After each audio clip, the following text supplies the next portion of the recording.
Hey y'all, it's David Ducker coming back at you, and today I'm going to be talking about how to train up people who are brand new to RPGs.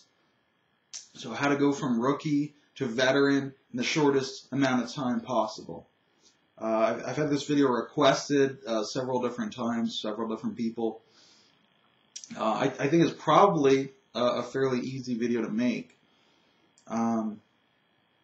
But I'll ramble and we'll see if I get tongue-tied at any point.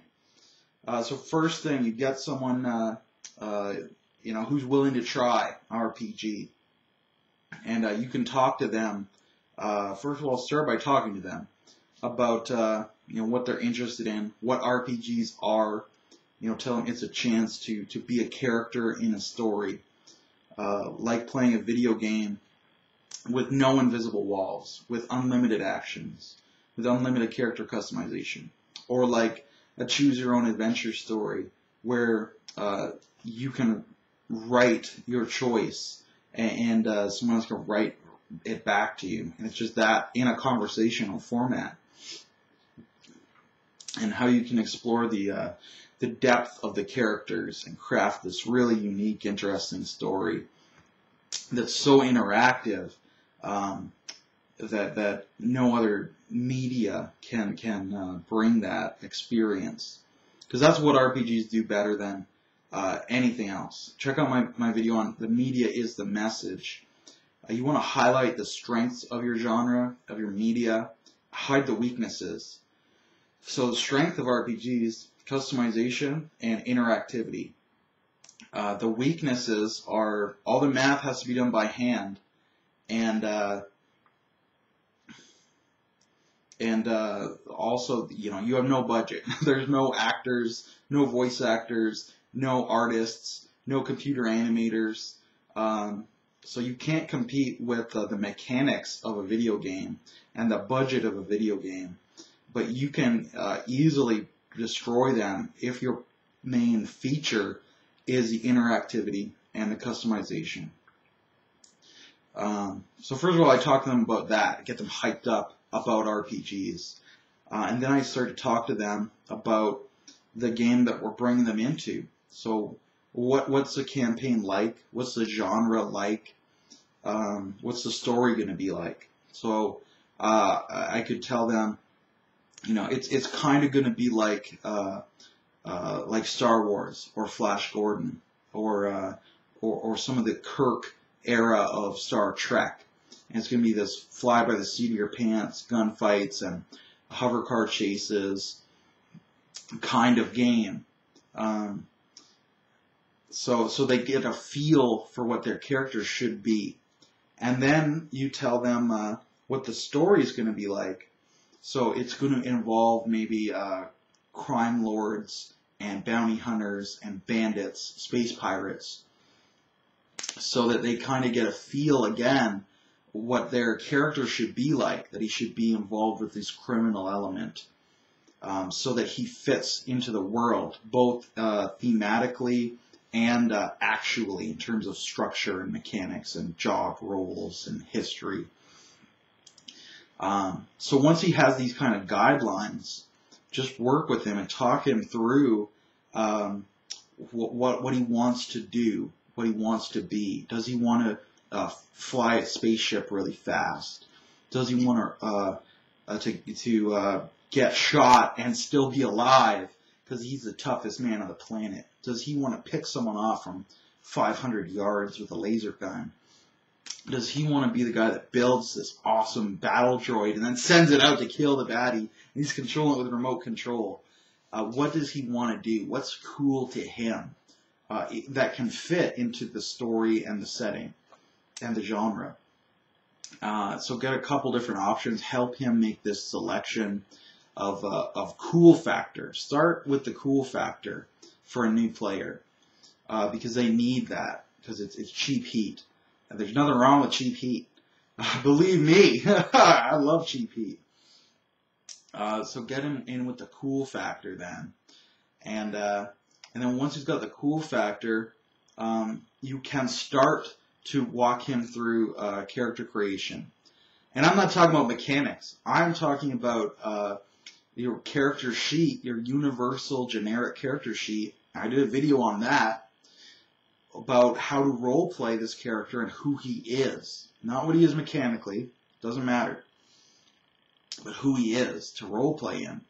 So again, the universal generic character sheet is going to have appearance, exactly what does he look like, you know, including his clothes and equipment. What does it look like? His personality, how does he act and behave? His history, where does he come from? Who does he know? Where has he been? His goals, where is he going in the future? What does he want to do with his life? What are his dreams and aspirations? You know, then walk him through, you know, you can do allies and enemies, which will come out of the backstory. You can do his fighting style, if that's important, or his magic style, just some of these specific things. Like if the game is about gladiators, then your fighting style is immensely important. Well, if the game is about that space opera, Space Cowboys I was just talking about, your fighting style doesn't really matter. It kind of, you can do a couple different fighting styles in that game, but it's not as important. Some characters will have no fighting style, and some characters will fight with no style. So it doesn't matter as much. But some of those technical aspects can be important, depending on previous information. If he's an alien of any kind, biology is going to be important. You know, is he cold-blooded? That could be a big difference. I mean, we take for granted that we heat ourselves, but if he's cold-blooded, you know, he might need some sun lamps going on. His spaceship might be really hot compared to other ships. He might need a thermal suit or like a heating suit to function in human society. I mean, will he die in human society without this heat? No. But he'll be slow, sluggish, and tired all the time. That would suck. So he's going to want to have some biological considerations. You know, I played a lizard man, and you know he couldn't see hardly at all, but he could see heat, but not as very far. Like I said, he couldn't see far, but he could see heat for as far as he could see. And his sense of smell was off the chart. He could smell everything. He could smell shit he couldn't see. So that affected the character. He was cold-blooded as well. And just his biology about how he had to have a large meal once a week, but he didn't eat other than that, was important. Because he'd go through different phases. He'd have his normal self, and then if he got hungry, he'd start to get really ornery and angry and excited, and then after he'd eaten, he was really slow and lethargic and sleepy for like a full day at least, and then so this biological cycle that mammals don't largely have to worry about really affected him. Or molting his scales, you know, that was a whole thing. You know, once a year he would have to molt his scales off, so that would be interesting. Or he changed colors as a form of communication. If he was feeling dominant and alpha, he would change to a purplish color. Whereas if he was more submissive, he would flush into a blue color. That was a communication method among his people. You know, so just all these little considerations you have to be taken into account of if you're playing an alien. If you're not, that doesn't matter. And I would recommend for a brand new player, don't give them too much on their plate. Don't make them an alien. That's for a really advanced player. Don't make them a robot. That's really advanced. That's way harder than an alien to play realistically and think about. And I'd also recommend to some degree, don't make them a keystone of your story, because if they turn out to be not very good or to not like RPGs and fizzle, you don't want the whole campaign to collapse. So they can be important, absolutely, because they'll have more fun the more important they are. But the campaign should be able to continue if the new guy isn't very good. So that's what I do to help him make his character get excited about RPGs. And then either you could entrust him to make his character mechanically. You could help him do it, or you could just do it for him. They're all equally valid, and you discuss this with him as well, the new player. If he's interested in the mechanics, let him do it. But if he's already got so much information overload with the story, and or he's not interested in mechanics, you just make him for him. No problem. And so that's all the prep, the before work. Get him excited, help him make his character, tell him what RPGs are, and you know, really help him make his character. Even veteran players, you're going to want to do a lot of that for helping them with their character anyway. But it's even more important for new players, people new to RPGs. So that's all the prep. Now in game, you got to treat them with a fairly light touch, the new player.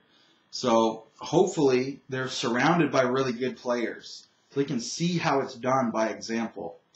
You know, they can watch these guys role playing hard, staying in character. They can go watch you as a GM, so they can watch, and they don't have to do very much yet. But when they do go to do something, then you should, in my opinion, you should treat them with a little lighter touch. So, you know, maybe make them like a level higher than everyone else, or give them extra fate points. Make them a real star, so they feel good, so they're able to do a lot, so they're excited about the game and they enjoy the game. Give them lots and lots of carrot and like no stick. Never punish the new guy. Just talk to him and teach him, and you know, explain to him, have patience with him, and leave him alone to watch. When he does something, reward, reward, reward, so that he has a great time. And then slowly, you're going to want to start to give him the ball. So everybody else is already running with the ball. He's watching them do it, so he can start to see how it's done. He sees the spotlight shined on them. And then you want to throw him the ball for a little bit, see how he does with it. Take the ball away, and make sure, you know, he can think about what he just did, whether it was good or bad. And you know, he sees them with the ball, you throw him the ball again. Let him hold it a little longer this time. Stay in the spotlight a little longer. And then, you know, take it back, because you all want to share the spotlight anyway. It's just at first, just he won't be able to handle it. There'll be too much information, too much to do. So let him watch, and give him these little hints in the spotlight, out of the spotlight. Did you like it? Was it fun? Oh, good. Try a little more. Ah, very fun. Yes. And you keep bringing them in. You know, he's getting an experience to learn how to handle the spotlight, and you're getting to watch him and rate him and judge him, so you can help him. You know, the first step of helping someone is identifying their problems. So you have to, you know, judge what they're doing well, what they're doing poorly at. I do this with veteran players too. You know, like James has really poor descriptive abilities, really poor. And he's a veteran player. Every other area he's pretty strong at. So I prod James a little more than I prod most people for descriptions, because I'm trying to encourage him to do more with it and improve in that area. And it's just, you know, you don't want to overwhelm the new player. Like I said, his character he should be excited about. The game he should be excited about. RPGs, excited. And then slowly ease him into it. And this might be a pretty quick process. The first session, he might get the spotlight 2 or 3 times. Second session, you know, you have to throw it at him like, you know, 3 or 6 times.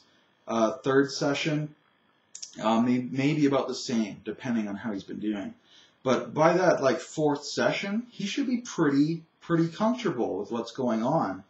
And and he'll probably be at either an average or like a just below average level by like his 4th session. And then you don't really have to worry about him too much. You can check in with him once in a while. Of course, always be open to all your players to talk to them. You know, if James comes up to me and says, "How do I improve my descriptive ability?" I'll be happy to talk to him about it. If I'm trying to think if anybody else has weak areas. All my players are really good though. That's like the only weakness I can think of is James's descriptions. Everybody else is awesome at everything. I'm pretty sure. It's a really good game because I've vetted so many people. I've thrown people out, and because I train everybody up this way. I'm trying to think if there's anything else for new players. I think that's about it for new players. So just go about it like that. Like this is all for me and my style. My style is sandbox RPG. You know, role playing a role. If your style is railroad power game, hack and slash beat 'em up, none of this advice will apply to you. This is how to teach someone to be a role player, not a power gamer. But what you can take out of this video is identify what you want the player to do. I want them to role play, so everything is designed to help them do that. If you want them to power game, design all your training around how to power game. If you want, you know, so I break it down into 4 good areas for RPGs: just storytelling, writing, descriptions, and role playing. And for me, role playing is the number 1. But if your number 1 is getting those descriptions on, tailor your training to that. You know, you're the mentor, so shape them into what you want them to be. And if there's a big pushback and they don't want to be that, then hook them up with another local GM who they'll fit in better with. Like if somebody shows up and they want to be a power gamer, and we have conflict, I send them over to Aaron or Tyson or any other local GM who likes power gaming. Because I want the local community to be strong. I don't want anybody to not play. But there's a lot of people I don't want to play with me. So I'll send them out. But the local community is still strong. And we're still friends. I just don't want to game with them. So that's my advice about bringing up a new player. It's all pretty basic. But it is a good idea to put it down in one video for one place. If I missed anything, do a comment. Do a video response. I'd love to hear more techniques, as always. And I think that's about it. So I'm gonna sign out now. I hope that was a edutational video. I hope it was entertaining and educating at the same time. Multi-class for the